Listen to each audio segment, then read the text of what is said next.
Hi hello everyone, welcome back to our channel. ఈరోజు నేను normal routine hair స్టైలే, but ఇది కూడా వీడియో అనేది షూట్ చేద్దాము అనేసి ఒక చిన్న థాట్ అనేది వచ్చింది. సో ఇంకెందుకు, మనకు ఆలోచన రాగానే మనం అది ఇంప్లిమెంట్ చేయాలి కదా. సో అందుకోసం అనేసి నేనైతే వీడియో అనేది షూట్ చేస్తున్నాను. So this is my long hair అంతా కూడా చిక్కులు తీసుకున్నాను. చిక్కులు అయితే ఏమీ లేదు. సో జస్ట్ మనం కోమ్ చేసుకుంటూ హెయిర్ అయితే అల్లుకున్నాను.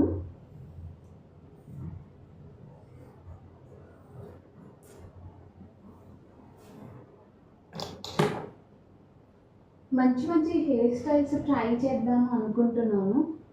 బట్ మరి మీరిచ్చే సపోర్ట్ ఎలా ఉంటుందేమో తెలియదు కదా. సో హెయిర్ స్టైల్స్ ట్రై చేయాలని ఉంది.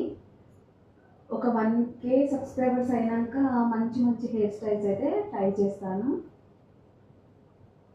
సో ఒకవేళ మీకు ఏ టైప్ ఆఫ్ హెయిర్ స్టైల్స్ కావాలి అంటే కింద కామెంట్ చేయండి. డెఫినెట్లీ ఆ హెయిర్ స్టైల్ అయితే నేను ట్రై చేస్తాను. ఒకవేళ నాకు రాని హెయిర్ స్టైల్ అయినా నేర్చుకొని మరి మీకోసం అయితే ట్రై చేస్తాను.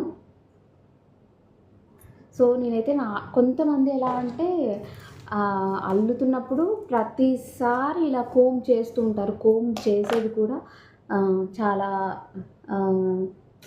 స్మూత్గా చేయండి. స్మూత్ హ్యాండిల్ చేయండి. పట్టి ఇలా లాగకండి, ఎందుకంటే అలా లాగడం వల్ల హెయిర్ ఫాల్ ఎక్కువగా అవుతుంది. సో మనం నార్మల్గా కోమ్ చేస్తే సరిపోతుంది. చూసారా, నేనైతే నార్మల్ హెయిర్ బ్యాండే యూజ్ చేస్తాను. ఈ హెయిర్ బ్యాండ్లో కూడా ఉంటుందండి, మనకు తెలియదు కానీ హెయిర్ బ్యాండ్, ఈ కోంబ్, వీటి వల్ల కూడా మనకి హెయిర్ ఫాల్ అనేది అవుతూనే ఉంటుంది. మనకే ఏం తెలియదు సరిగ్గా. సో ఇదండి నార్మల్ అండ్ నా సింపుల్ హెయిర్ స్టైల్. నా రొటీన్ హెయిర్ స్టైల్ ఇదే. ఎలా ఉందన్నది కింద కామెంట్లో అయితే షేర్ చేయండి. జస్ట్ ఇలా ఒక చిన్న ఫంక్ అయితే ఎప్పుడూ ఉంటుంది. అది ఇలా అయితే ఉంచను. జస్ట్ ఇలా ఇయర్ బ్యాక్ సైడ్ పెట్టుకుంటాను. ముందు ఇలా చిన్న పఫ్ తీస్తాను, అది కూడా తీసామా తీయలేదా అన్నట్టు ఇలా అల్లేసుకుంటాను, అంతే. మై రొటీన్ హెయిర్ స్టైల్ అనమాట. మీకు ఎలా అనిపించింది, నచ్చిందా నా హెయిర్ స్టైల్ అన్నది కామెంట్ చేయండి. ఛానల్ ఎవరైనా సబ్స్క్రైబ్ చేసుకోకపోతే ప్లీజ్ డూ సబ్స్క్రైబ్. అలాగే పక్కన బెల్ ఐకాన్ కూడా ట్యాప్ చేయండి. నెక్స్ట్ మీకు ఎలాంటి వీడియోస్ కావాలన్నది కూడా కింద కామెంట్ సెక్షన్లో షేర్ చేయండి. వీడియోని లైక్ చేయండి, అలాగే కింద కామెంట్ చేయండి, ఛానల్ని సబ్స్క్రైబ్ చేసుకోండి. పక్కన బెల్ ఐకాన్ కూడా క్లిక్ చేయడం మాత్రం అసలు